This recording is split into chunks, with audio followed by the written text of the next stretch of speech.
So our story today is about somebody who did stretch their faith, who wanted to see what God could do. And it's a man called Elijah. And Elijah was living in the Old Testament. He was living in the days of King Ahab. And he was grieved in his spirit because what was happening in the country was that the country was being run by King Ahab. Now, we've talked about Ahab before. There's King Ahab. The reason Elijah was grieved is because Ahab was running the country by getting himself and everybody else to worship false gods, in particular the false gods Baal and Asherah. And what Elijah did, he came to Ahab and said, this is the punishment, this is the consequence for your actions. God is going to stop it raining for 3 years. And God was true to his word. There was no rain. Because there was no rain, nothing could grow, and so there was a famine in the land.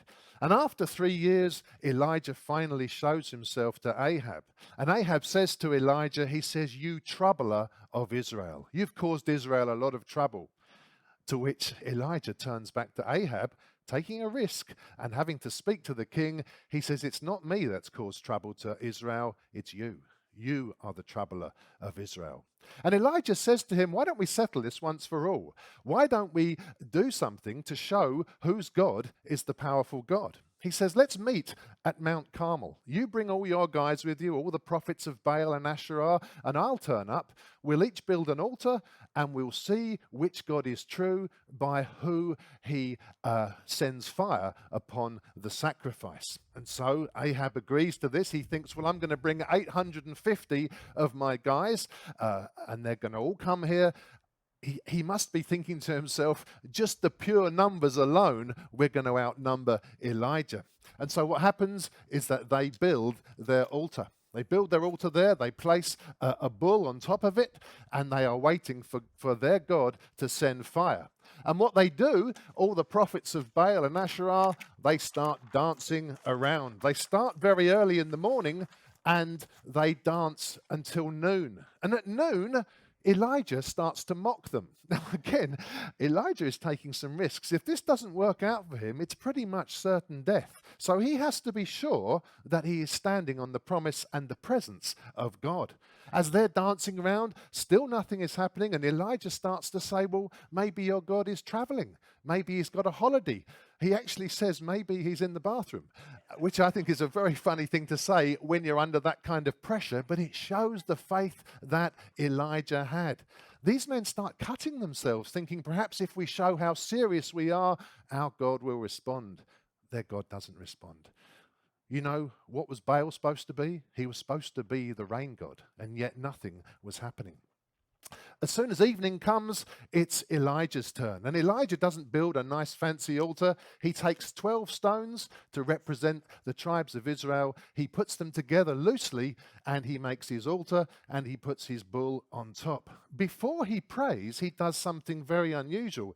He digs a trench around the altar, and he asks it to be filled with water. Now, you think about it, water was pretty scarce at the time. If there was a famine and a drought, water was valuable. But he says, fill it up. 3 times they fill the trench, and then finally, when this is done, because he wants them to see that this can't be an accident. Everything is drenched in water, so that if God does answer by fire, they will know that it couldn't have just been an accident, but that God was very much involved.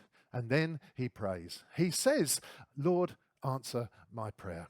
Now, at this stage, the whole of Israel has come out to see. And Elijah has says to them, he had said, choose this day who you serve. Why are you keep wavering between options? If God is God, follow him. If Baal is God, follow him. So you can imagine the whole crowd is there waiting on his every word. He prays to God.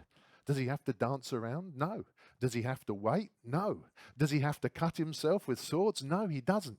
But as soon as he prays, what happens is the fire of God comes down and burns up the offering. Everybody knows Elijah's God is the God we should follow. On that day, immediately everybody recognized it is Elijah's God who is the true God.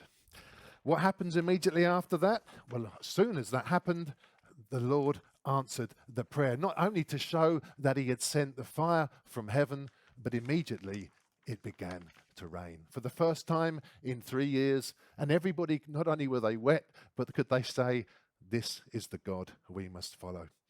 We live in a day where a lot of people around us are not acknowledging God. We can be grieved in our hearts by what we're seeing, by people's lack of faith. And it's our job as Christians to step out, to stretch our faith. God might not be asking us to do anything as dramatic as this, but to stand up, to speak to somebody, to be willing to put our faith in God that others might know. The whole of Israel on that day turned to God. Maybe not for long, but for a while they turned back to God.